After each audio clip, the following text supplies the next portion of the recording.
అందరికీ ప్రేమ వందనాలు. మరి ఒకసారి దేవుని మహాకృపను బట్టి హుబ్లీ పట్టణాన్ని నేను కూడా మొదటిసారి చూస్తున్నాను. అయితే ఈ పేరు నేను హై స్కూల్లో చదువుతూ ఉన్నప్పుడు 66వ సంవత్సరం 1966లో ఒక హై స్కూల్లో లూథరన్ హై స్కూల్ ఎడ్లపాడులో చదువుతున్నప్పుడు హుబ్లీ నుండి ఒక వ్యక్తి మాతో కలిసి చదువుకున్నాడు. ఆయన పేరు గుర్తులేదు నాకు. అప్పుడు హుబ్లీ అనేది భూమి మీద ఒకటి ఉంది అని 66వ సంవత్సరంలో మొట్టమొదటిసారిగా తెలిసింది. మరి ఆయన హుబ్లీలో ఎక్కడుంటారో తెలియదు. 66 అంటే ఇప్పుడు చాలా కాలం. మాతో నా క్లాస్మేట్ అతను, వారు ఉన్నారేమో తెలియదు. మంచిది. నన్ను గురించిన కొన్ని మాటలు చెప్పాలని చెప్పారు కనుక 2-3 సంగతులు చెప్పి నేను వాక్యంలోకి వెళ్తాను. నేను ఒక క్రైస్తవ కుటుంబంలోనే పుట్టాను. తల్లిదండ్రులు మేము 3వ తరం క్రైస్తవులం. మా తాతల నుండి ప్రభువుని నమ్ముకున్నవారు. ప్రభు యొక్క శిక్షలో బోధలో మమ్మల్ని పెంచారు. మా తల్లిదండ్రులు టీచర్లు ఇద్దరు. వారు వృత్తిపరంగా టీచర్లే కానీ వారు సంఘ పరిచర్య కలిగిన వారు.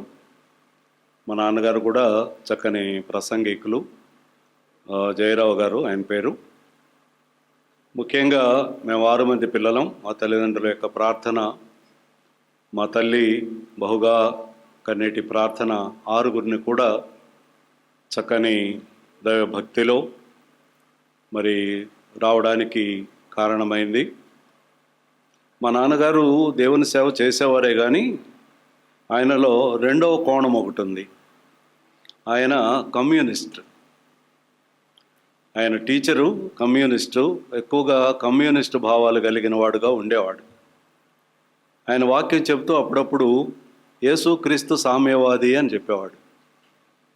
యేసుక్రీస్తు కంటే భూలోకంలో గొప్ప సామ్యవాది ఎవరూ లేరు, బేదులైన మీరు ధన్యులు అన్నాడు. ఆయనే మొదటి కమ్యూనిస్ట్ అని చెప్పేవాడు. ఆ తర్వాత కాలంలో మేము పెద్దవారం అవుతూ ఉండగా ఆయన కమ్యూనిజం వేరు, రక్షణ వేరు అని సువార్త ప్రకటించిన వాడు మా తండ్రి. వారి ద్వారా మేము దేవుని యొక్క మాటలను నేర్చుకున్నాం, దేవునిలో బలపడ్డాం. 6 మంది పిల్లలం, 3 మగపిల్లలం, 3 అమ్మాయిలు. 6 మంది టీచర్లమే. 6 మందికి ఉన్న భాగస్వాములు కూడా టీచర్లే. ఎందుకంటే నేను పోస్ట్ గ్రాడ్యుయేషన్ 82లో పూర్తి చేశాను. మా తండ్రి ఒకటే మాట చెప్పాడు, మీరు ఏం ఉద్యోగం చేస్తారో. సొలొమోను తన పనిలో నిపుణత కలిగిన వాడిని చూచితివా, వాడు రాజుల యొద్ద ఉంటారు అన్నాడు కదా. మన రాజు ప్రభువుకి మహిమ కలిగి ఉండాలంటే మీరందరూ చదువుల్లో రాణించాలి, నైపుణ్యం కలిగిన వారై ఉండాలి అని మా నాన్నగారు చిన్నప్పటి నుంచి, బాల్యం నుండి ఇదే మాట. ఆ మాట నా హృదయంలో బలంగా నాటుకుని మా తండ్రికి 84వ సంవత్సరంలో 8 ఉద్యోగాలు ఆయన టేబుల్ ముందు పెట్టాను. ఏది కావాలో కోరుకో, ఏది చేయాలో చూడు అని. వాటిలో ఒకటి ఆంధ్ర బ్యాంకులో క్యాషియర్ వచ్చింది, స్టేట్ బ్యాంకులో క్యాషియర్ వచ్చింది. గ్రూప్ 1 సర్వీసెస్లో ఆఫీసర్గా సెలెక్ట్ అయ్యాను. ఎస్ఐ పోస్ట్ ఒకటి వచ్చింది. అకౌంటెంట్ జనరల్ ఆఫీసులో ఆడిటర్గా పోస్ట్ ఒకటి వచ్చింది. లెక్చరర్గా ఒక పోస్ట్ వచ్చింది. 8 పోస్టులు ఆయన ముందు పెట్టి నీకేది కావాలో టిక్ చేసుకో అని చెప్పాను. ఆయన జీవిత లక్ష్యం, కోరిక టీచర్ వై సేవ చెయ్యి అన్నాడు. పెద్ద పెద్ద గ్రూప్ 1 సర్వీస్ పోస్ట్ కూడా ఆయనకి పక్కన పెట్టేశాడు. అవసరం లేదు, అవన్నీ అవసరం లేదు జీవితానికి, నువ్వు టీచర్గా ఉండి నువ్వు సేవ చెయ్యి అన్నాడు. అందువలన నేను 83 ఆగస్టులో మొట్టమొదటి ఫస్ట్ అపాయింట్మెంట్ నాది. ఒక ప్రైవేట్ కాలేజీలో డిగ్రీ కాలేజీలో లెక్చరర్గా దుగ్గిరాల తెనాలి దగ్గర దానిలో జాయిన్ అయ్యాను. తర్వాత సర్వీస్ కమిషన్లో ఇంకొక లెక్చరర్ పోస్ట్ వచ్చింది సూర్యాపేట, నల్గొండ జిల్లాలో. కనుక కొంత అపాయింట్మెంట్ లేట్ అయ్యేసరికి బ్యాంకులో కొన్ని రోజులు చేయాలని ఆశ నాకు కలిగింది. మా నాన్న దగ్గర పర్మిషన్ తీసుకొని ఆంధ్ర బ్యాంకులో క్యాషియర్గా శ్రీకాకుళంలో 1 సంవత్సరం పనిచేశాను. 6 నెలలు పనిచేసి రిజైన్ చేసి, ఇలా ఉద్యోగాలు రిజైన్ చేసి వెళ్ళాను. సూర్యాపేటలో జూనియర్ లెక్చరర్గా గవర్నమెంట్ కాలేజీలో చేస్తూ ఉండగా నాకు వివాహం చేశారు. నా భార్య ఇక్కడే ఉంది. మా అమ్మ తమ్ముని కుమార్తె. చిన్నప్పటి నుంచి ఒక చోటే ఉన్నాం. వివాహం అయిన తర్వాత వెంటనే 1 నెలకి అనంతపురం జిల్లా డిగ్రీ కళాశాలకి గవర్నమెంట్ కాలేజీలో పోస్ట్ వచ్చింది. 1997 నవంబర్ 11వ తారీఖున జాయిన్ అయ్యాను. 87 11వ తారీఖు నవంబర్ నెల. దైవ సేవకులు బళ్ళారి కోటేశ్వరరావు గారు రైల్వే స్టేషన్లో మొట్టమొదటిసారి మమ్మల్ని చూశారు. మేము దిగాము. నా భార్యని ఎత్తుకొని పెంచినవాడు ఆయన. ఆయన చూసి మమ్మల్ని వెంబడించి వెంటాడి మీరు సేవ చేయాలని ప్రోత్సహించి 90లో అక్కడ రాయదుర్గంలో సంఘం ఏర్పాటు చేయడానికి పురికొల్పిన వాడు బళ్ళారి కోటేశ్వరరావు గారు, మా ఆత్మీయ తండ్రి. ఆయన ద్వారా మేమిద్దరం 90 నుండి ఆరంభం చేసి ఈనాటి వరకు సంఘము అలాగే విస్తరించింది, అలాగే సేవ చేస్తున్నాం. ఈ రోజున రాయదుర్గం చుట్టుపక్కల ఉన్న 5 మండలాల్లో 25 బ్రదరన్ సంఘాలు ఉన్నాయి. 25 బ్రదరన్ సంఘాల్లో 20 సంఘాల్లో సేవకులు నా స్టూడెంట్స్. నేను వాళ్ళు హై స్కూల్లో హాస్టల్స్లో ఉండి చదువుతూ ఉండగా వారం వెళ్ళి వారికి వాక్యం చెప్పి దేవునిలో నడిపించి వారిని ప్రోత్సహించి సంఘానికి ఆహ్వానించి వారి రక్షణలో పాత్ర వహించినందుచేత వారిప్పుడు దేవుని సేవకులయ్యారు. కనుక అక్కడున్న పరిచర్య కొరకై ప్రార్థన చేయండి. ప్రతి నెల నేను సేవకుల సదస్సు పెడతాను.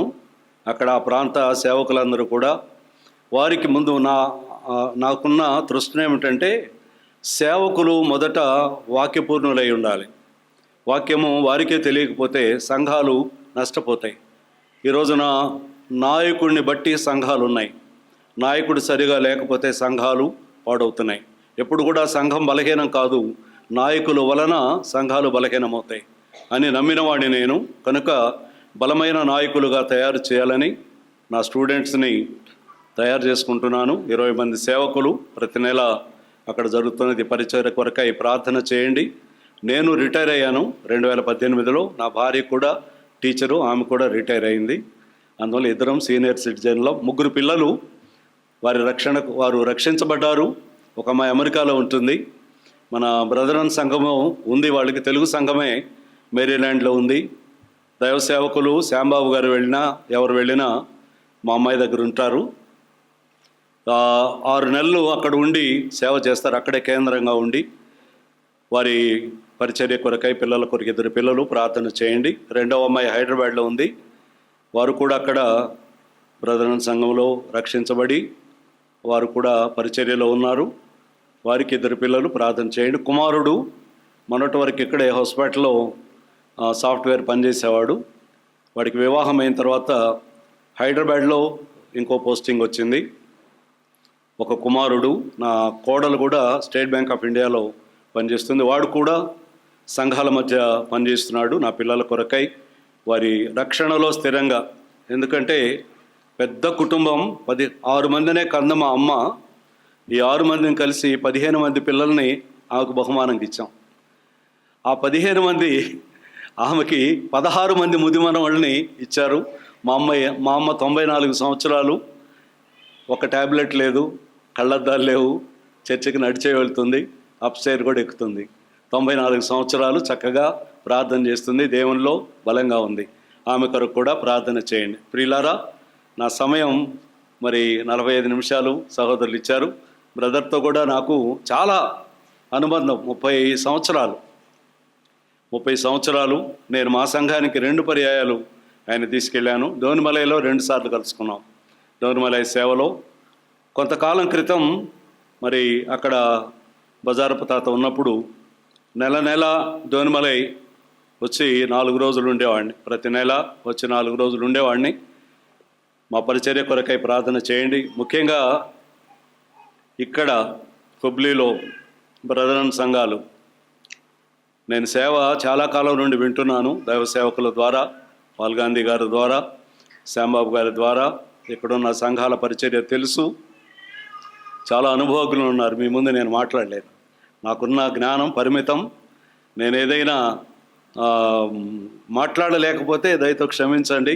ప్రభు ఇచ్చిన ప్రేరణ కొలది కొన్ని సంగతులు మీ ఎదుట ఉంచడానికి ఇష్టపడుతున్నాను. ఇది నా క్లుప్త సాక్ష్యం. ప్రార్థన చేయాలని మనం చేస్తున్నా. నా వయసు ఇప్పుడు 68, నా భార్య 62.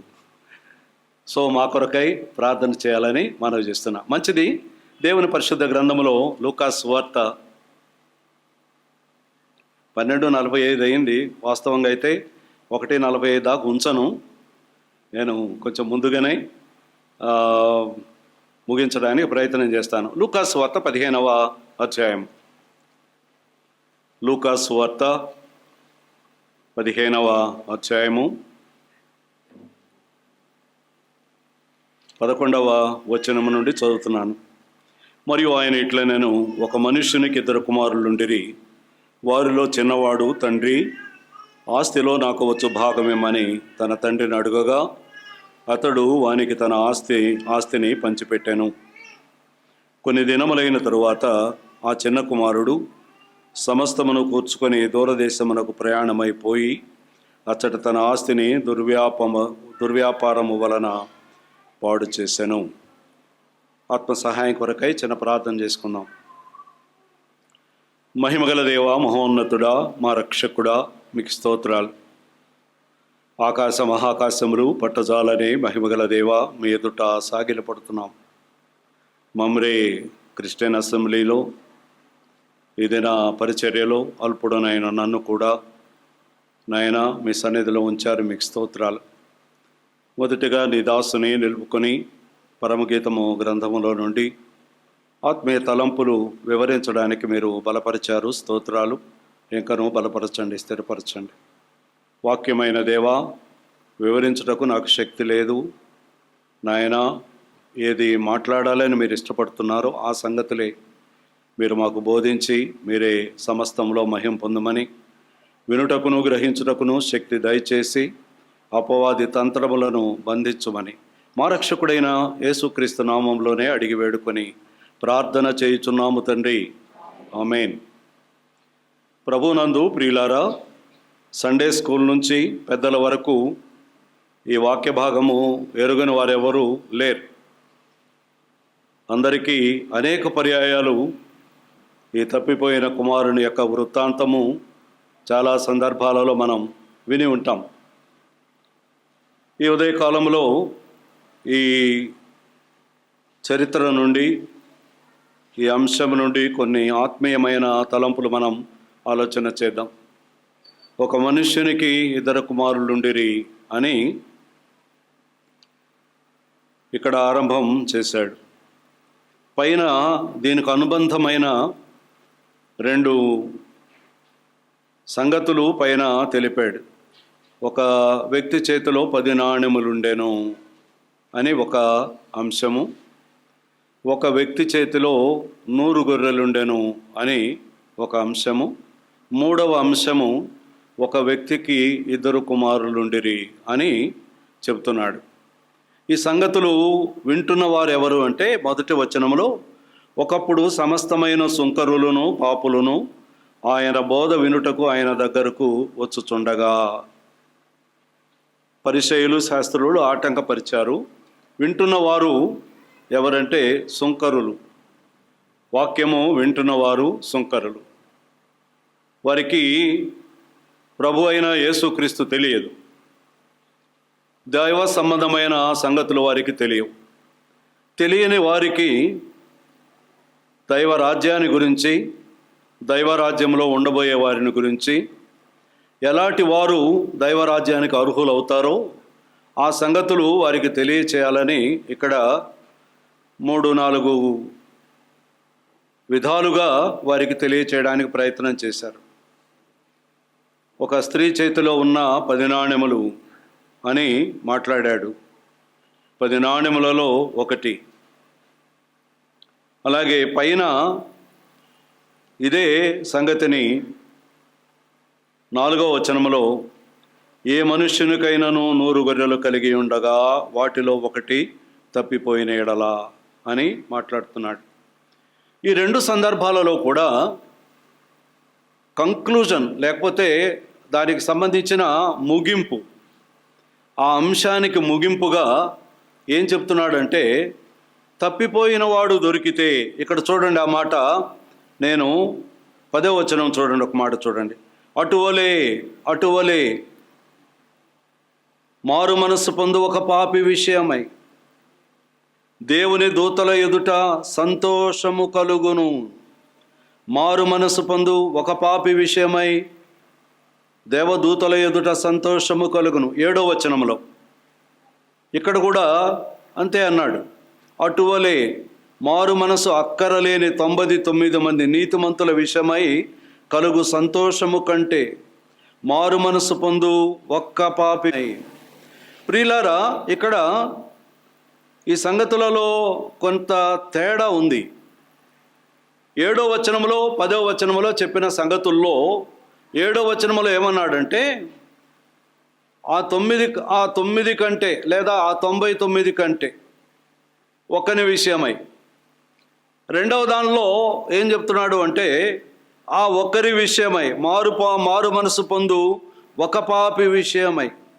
7వ వచనంలో మళ్ళీ ఆ సంగతి ఒక్కసారి జ్ఞాపకం చేస్తున్నా చూడండి. ఏమన్నాడు ఇక్కడ?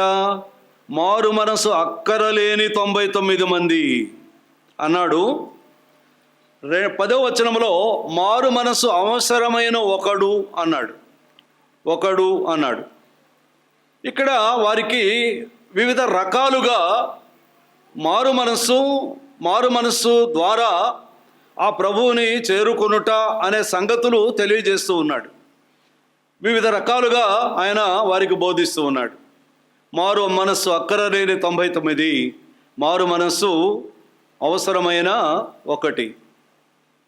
99 తన దగ్గరే ఉన్నాయి, చెదిరిపోలేదు, ఎక్కడ ఉండమంటే అక్కడే ఉన్నాయి.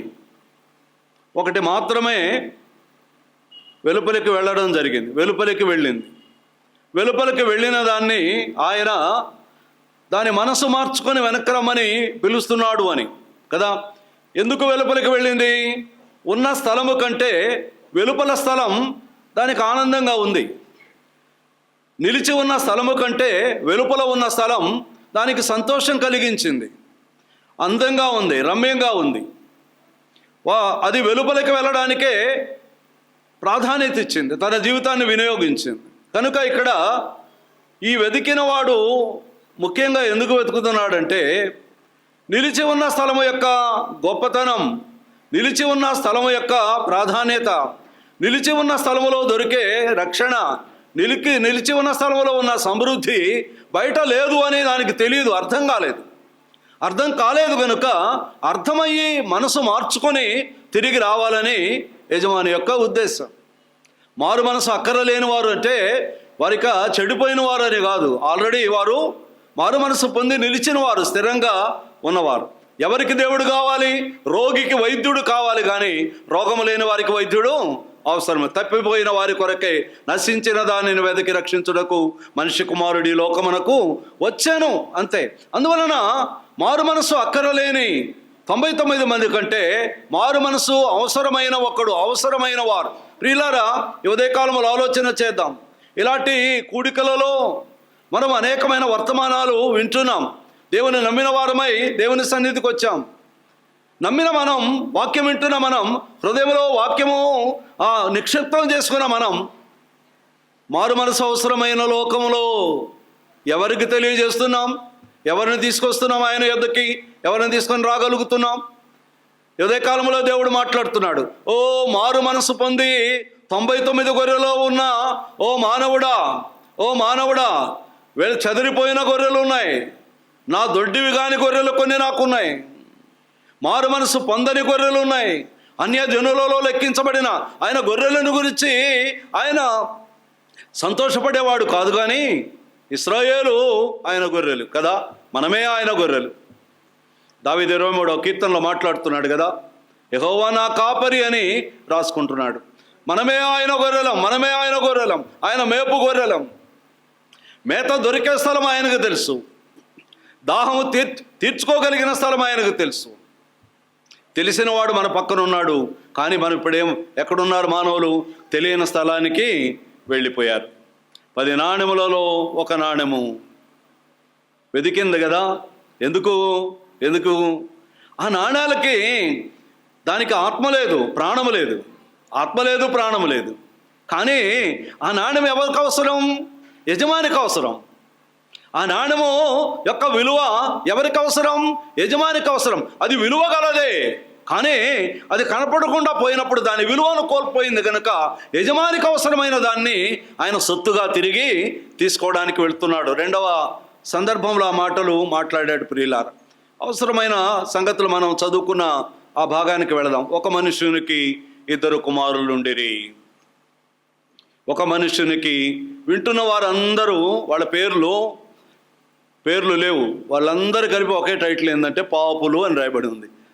సొంకరులు అని ఎక్కడ రాయబడి ఉంటుందో వెంటనే జంట పదంగా ఉంటుంది, సొంకరులు పాపులు అని ఉంటుంది. బైబిల్ గ్రంథంలో మీరు ఎక్కడైనా చూడండి, సొంకరులు పాపులు. ఎందుకంటే ఆ సుంకరులు అనే వాళ్ళు ఉంటారే, సుంకాలు వసూలు చేసేవాళ్ళు అన్నమాట, పన్నులు వసూలు చేసేవాళ్ళు, ట్యాక్స్ కలెక్టర్స్ వాళ్ళు ఎందుకు పాపులు అన్నారంటే, నువ్వు 10 రూపాయలు ఇవ్వాల్సి ఉంటే వాడు 20 కలెక్ట్ చేస్తాడు. నువ్వు 20 ఇస్తే ఆ యజమానికి 5 రూపాయలే ఇస్తాడు. కనుక వారి పేరు ప్రజల్లో ఏం పడిపోయిందంటే వీరు పాపులు. వారికి మానవత్వం లేదు, వారికి కరుణ లేదు, వారికి జాలి లేదు, వారు మంచివారు కాదు అని వారికి ఏం చేశారు? వారిని పాపులు అని వ్యవహరిస్తూ వచ్చారు. ఈయన పాపుల యొద్ద బస చేయుచున్నాడే, ఈయన పాపులతో సాంగత్యము కలిగి ఉన్నాడే. ప్రియులారా, చిన్న తలంపు ఆనాడు వారికి చెప్పాడు, ఈనాడు మనతో కూడా ఈ మాటలే మాట్లాడుతున్నాడు. మళ్ళీ ఇదే ఆలోచన చేద్దాం. ఆనాడు నోవహు ప్రకటించిన ప్రకటనలో ఏ అంశం ఉన్నదో ఈ రోజున నీవు నేను ప్రకటించే అంశంలో అదే ఉంది. నీవు నేను ప్రకటించేది కూడా అదే. ఆ దైవ రాజ్యాన్ని గురించి, ఆ దైవరాజ్యంలో మనకు కలిగిన పిలుపును గురించిన వాక్యమే మనం మాట్లాడుతున్నాం. ఆలోచన చేద్దాం. ఇందాక మరి సహోదరుడు ఒక నోవహు ఓడను గురించిన ఒక సందర్భం చెప్పాడు. ఒక చిన్న తలంపు దానిలో మాట్లాడే అంశంలోకి వెళ్దాం. నోవహు ఓడ తయారు చేస్తున్నాడు. నోవహుకు 500 సంవత్సరాలు వచ్చినప్పుడు పిల్లలు పుట్టారు. షేము హాము యాపెతులు పుట్టారు. 500 సంవత్సరాల వయసులో పుట్టారు. 600 సంవత్సరాలకు దేవుడు జలప్రళయం రాబోతూ ఉన్నది, నీవు ఓడను తయారు చేయమని చెప్పాడు, ఆజ్ఞాపించాడు. ఓడను తయారు చేస్తున్నాడు. ఉన్నది 4 మగవాళ్ళు ఇంట్లో, 4 చేయలేరు. అనేక మంది ప్రజలు ఈ నిర్మాణంలో దాదాపుగా 120 సంవత్సరాలు సువార్త ప్రకటన జరిగింది. ఓడలోకి రండి అంటే ఓడ నిర్మాణం ఆరంభమైన దగ్గర నుండి నోహు చెబుతూనే ఉన్నాడు. 120 సంవత్సరాలు ఓడలోపలికి రండి, మీరు రక్షణ పొందుతారు, జలప్రళయం రాబోతుంది, నీళ్లలో మునిగిపోతారని చెప్తూనే ఉన్నాడు. దేవుడు కూడా చెరలో ఉన్న ఆత్మల యొద్దకు ఆయన ఆత్మరూపిగా వెళ్ళి వారికి బోధించెను అని రాయబడి ఉంది. యూదా పత్రికలో ఆదాము మొదలుకొని 7వ వాడైన హానోకు వరకు వారికి ఈ సంగతులు బోధించిరి అని రాయబడి ఉంది. యూదా పత్రికల మాటలు ఉన్నాయి. ఆదాము మొదలుకొని నోవహు వరకు వారు ఏం చేస్తున్నారు, లేదా ఆ సందర్భంలో 7వ వాడైన హానోకు వరకు ఏం చేస్తున్నారంటే వారు వాక్యమును బోధిస్తూనే ఉన్నారు. దేవుడు చెప్పకుండా ఏ పని చేయడు.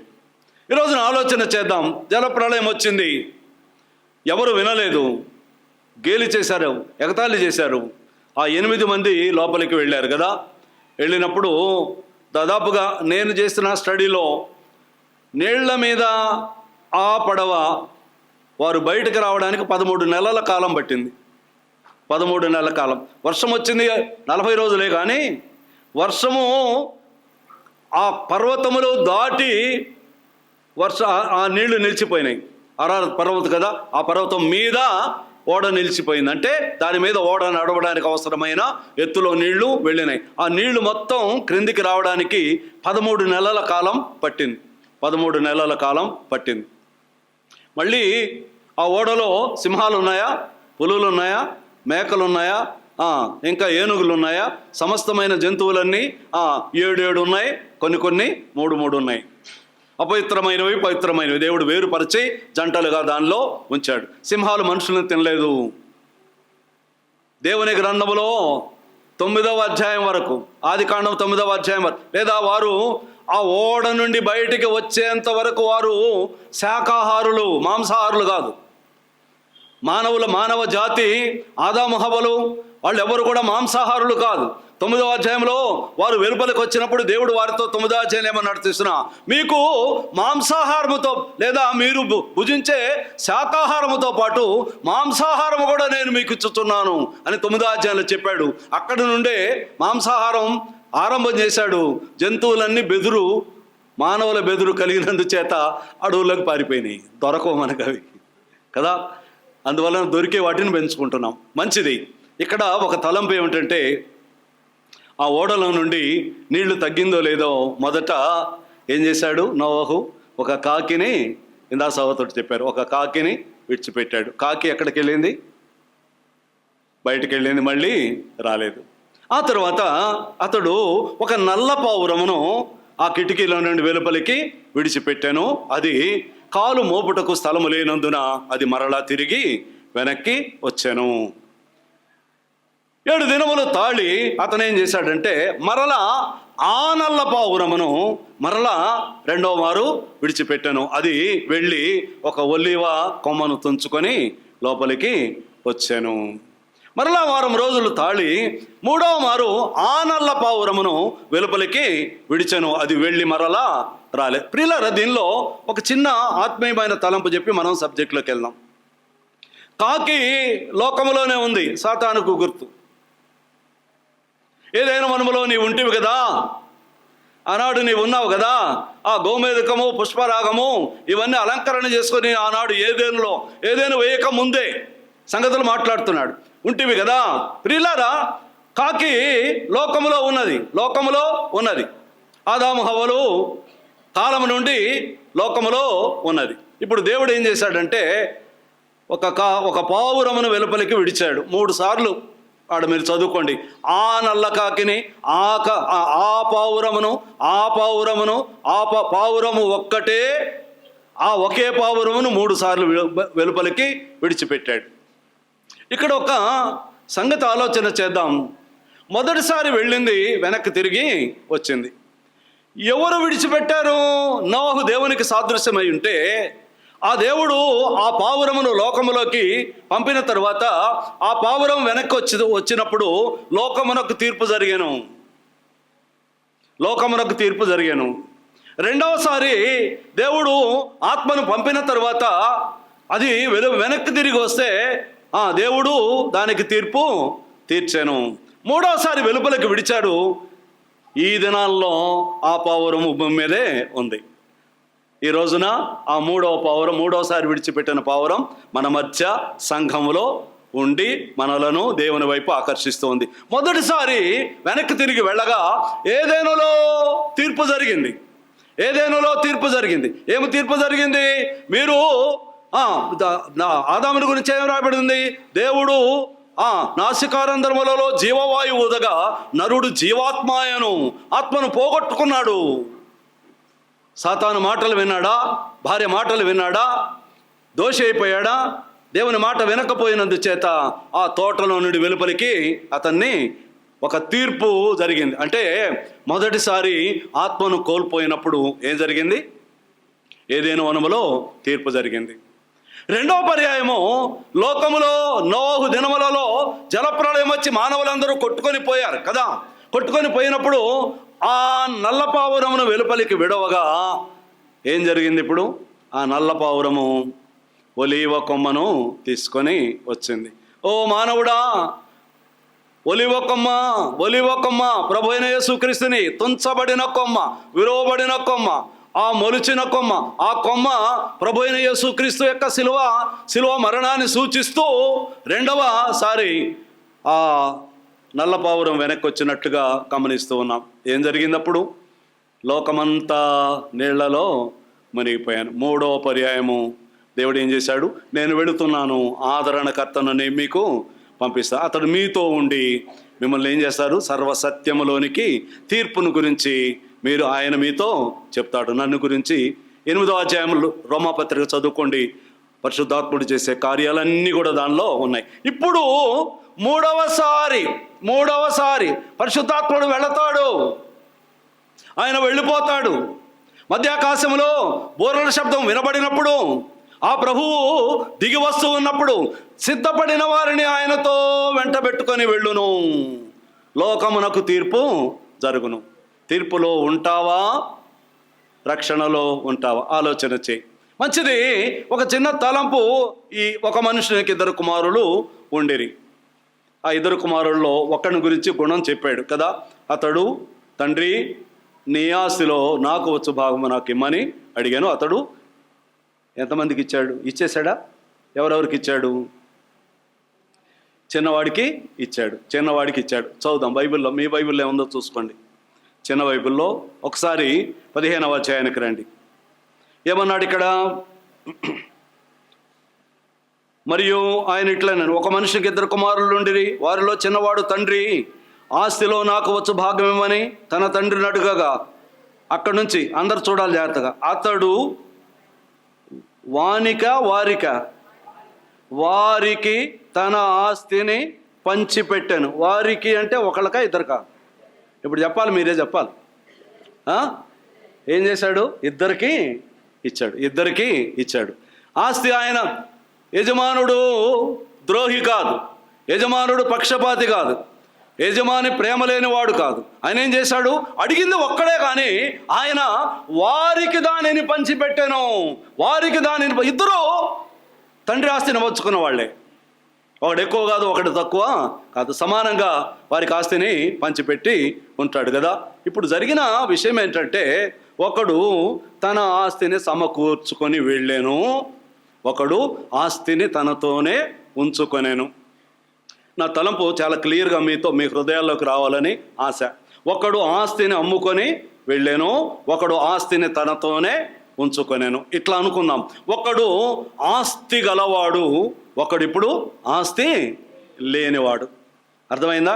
ఇద్దరు క్యారెక్టర్ ఒకసారి ఆలోచన చేయండి. ఒకడు ఆస్తి గలవాడు, రెండోవాడు ఆస్తి లేనివాడు. ఇట్లా అనుకుందాం. రెండో మాట, ఒకడు తండ్రితోనే ఉన్నవాడు, రెండోవాడు తండ్రికి దూరముగా వెళ్ళినవాడు. ఇలా ఇంకో మాట అనుకుందాం. ఒకడు సమీపముగా ఉన్నవాడు, ఒకడు దూరముగా వెళ్ళినవాడు. తేడా కనపడాలి. ఎవరు మన మనసులోకి ఒక రావాలి. వీరు ఇశ్రాయేలీయులు, అర్చన వీరిది, ఆచారములు వీరివి, ధర్మశాస్త్రం వీరిది. అసలు దేవుడే వారివాడు కదా. మా దేవుడు లేవియకాండములో ఏమరాయబడి ఉన్నది? ఎవడైనాను సాహసించి ప్రవేశించిన ఎడల వాడు చావాలి. అన్యుడు ఎవడైనాను సాహసించి ప్రవేశించిన ఎడల వాడు చావాలి. అన్యులు దగ్గర వారు కదా, వారు దేవుడు గలవారు. లేదా ఇలా అనుకుందాం, ఆస్తికులు నాస్తికులు. వాడు ఆస్తి గలవాడు ఆస్తికుడు, ఆస్తి లేనివాడు నాస్తికుడు. మనం దేవుడు లేని వారం, పరజనులం, దేవునికి దూరంగా ఉన్నవారం, దేవుని చేత దేవుడు ఉన్నాడు అనబడిన వారి చేత ద్వేషించబడిన వారం, సున్నతి గలవారు అన్నవారి చేత మనము ద్వేషించబడిన వారం, మునుపు దూరస్తులమైన మనం, మునుపు అడ్డుగోడగా ఉన్న ఆ బంధం ఈ రోజున ఇద్దరు వ్యక్తులను ఏం చేసింది? లోకాన్ని 2 భాగాలుగా విభజించింది. ఎవరు? దైవ సంబంధమైన మానవులు, దేవుడు లేని పరజనులు. మీరు చదువుకోండి. రోమపత్రికలో, గలతీ పత్రికలో ఏమన్నాడు? ఎఫెసీ పత్రికలో ఇంకా చాలా స్పష్టంగా 2వ అధ్యాయంలో మునుపు మీకును మాకును ఉన్న ద్వేషం, మీకును మాకు మధ్య ఉన్న అడ్డుగోడ. 14వ వచనం, 2వ అధ్యాయం 14వ వచనంలో ఆయన రక్తము చేత ఉభయులను ఏకము చేసెను. ఆ తండ్రి యొక్క ప్రయత్నం ఏమిటంటే, ఆస్తి గల తండ్రి యొక్క ప్రయత్నం ఏమిటంటే, ఆస్తి నిలుపుకున్న యూదులారా, ఆస్తిని పోగొట్టుకున్న అన్యజనులారా, యూదులు అన్యులు ఒక్క జనాంగముగా నన్ను సేవించే జనాంగంగా ఉండాలి. మిమ్మల్ని నేను స్తోత్ర రూపమైన రాజ్యంగా, యాజక రూపమైన రాజ్యంగా చేయాలి అని నా మనసులో ఉద్దేశించానే. నేను ఎంతగా ప్రేమించానే. ఈ ఆస్తి మొత్తం మీదే కదా, దీన్ని పోగొట్టుకున్నారే. ఇప్పుడు ఏం కావాలి? మీరు ఉభయులు ఒక్కటి కావాలి. మీ ఇద్దరిని ఏం చేయాలి? ఒక్కటిగా చేయాలి. అందుకే ఇక్కడ ఎఫెసీ పత్రిక 2వ అధ్యాయం 14వ వచనంలో 14 నుండి 17 వరకు 3 వచనాలు మీరు చదువుకోండి.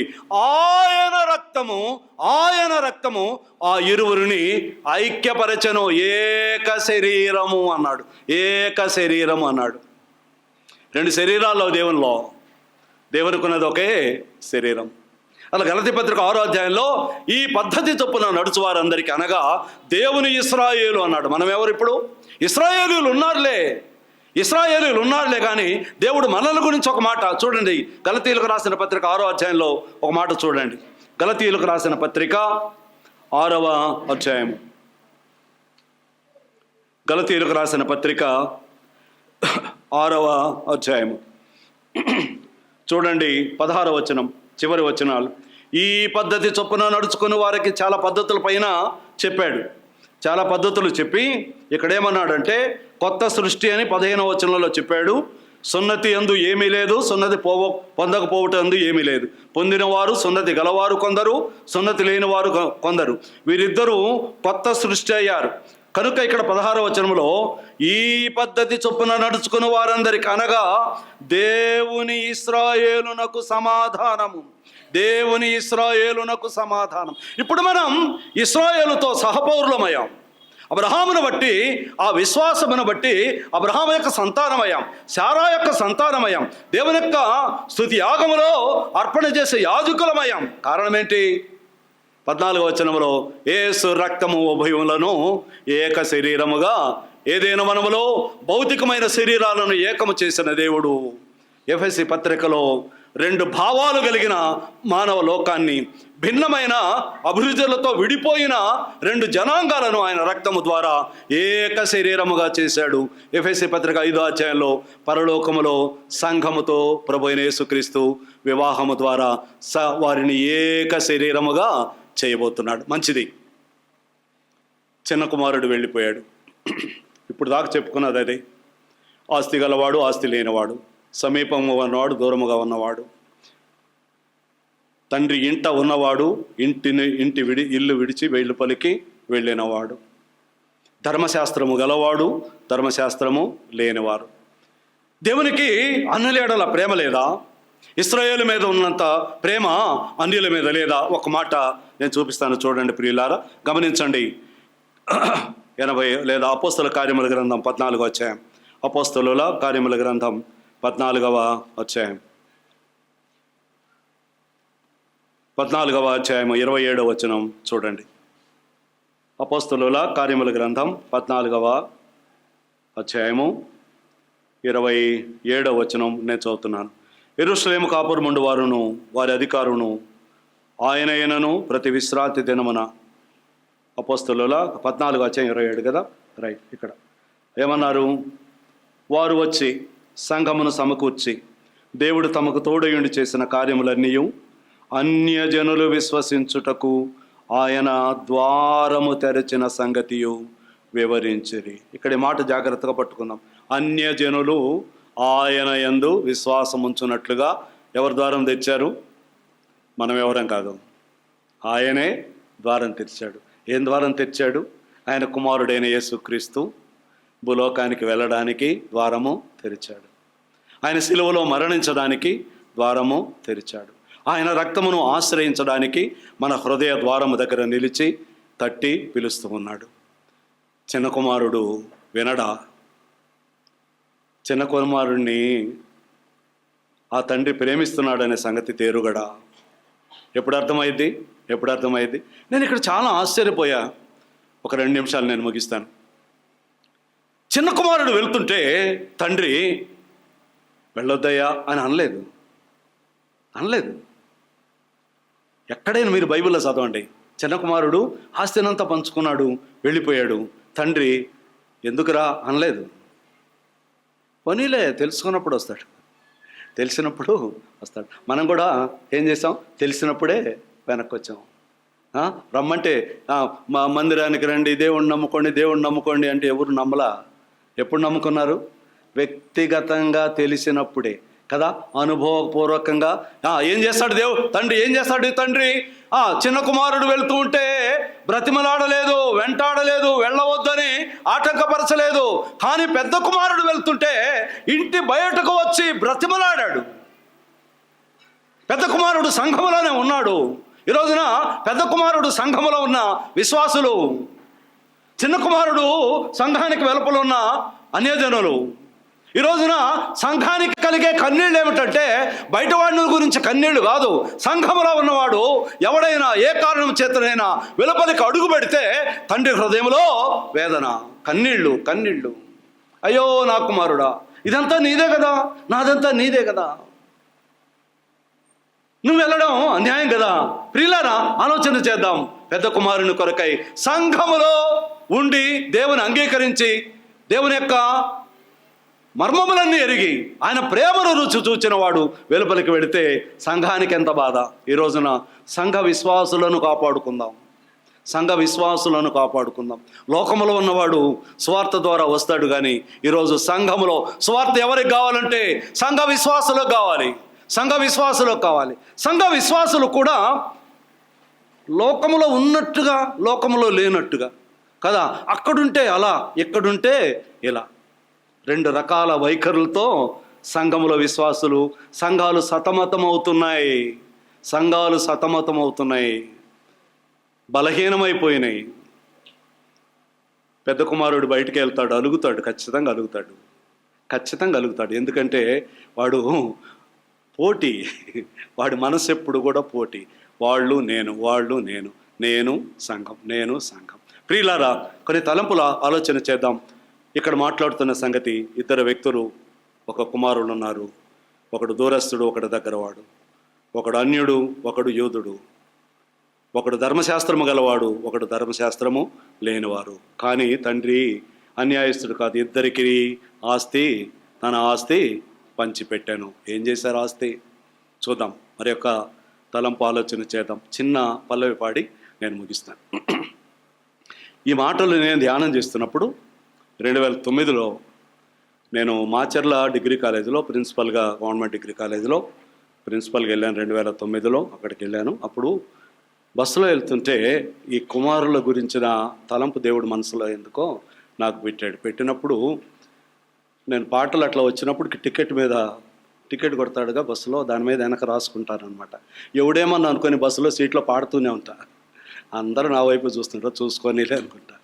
అక్కడ నాకెందుకో ఈ తలంపు మాట ఆలోచించి ఒక్కసారి అసలు నా సంగతి ఏంటి, అసలు నేనేంటి, దేవునికి ఇష్టమైన పనిలో ఉన్నానా, దేవునికి ఇష్టమైన నేనంటే అని ఒకసారి కొంత దూరం వెళ్తూ ఉండగా కన్నీళ్ళు వచ్చినాయి నాకు. కన్నీళ్ళు వచ్చి వెంటనే అక్కడే ఎంత పెద్దగా పాడానో నాకు తెలియదు. జనం అందరూ ఇట్లా చూశారు, బస్సులో వాళ్ళు. అర్హుడనా నేను, అర్హుడనా, అర్హుడనా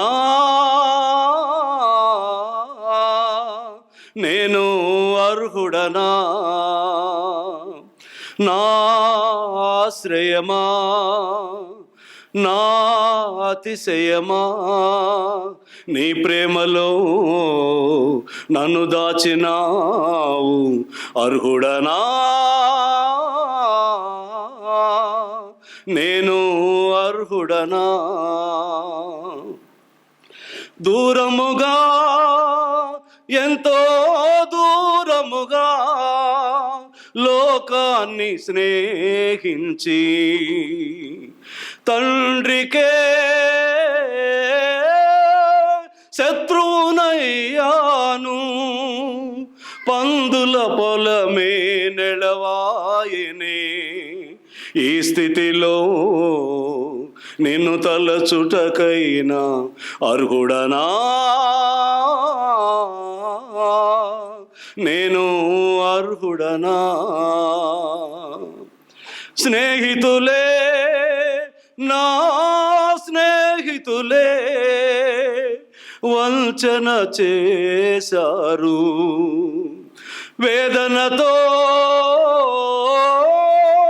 పగిలిపోయాను,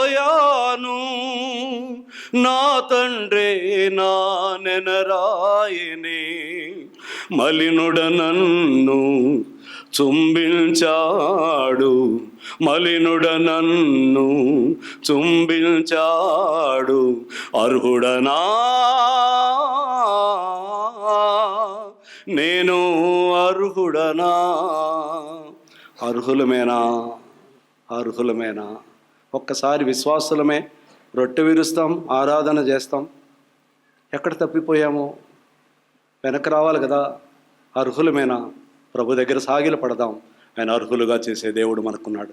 దేవుడు తన మాటలు దీవించునుగాక.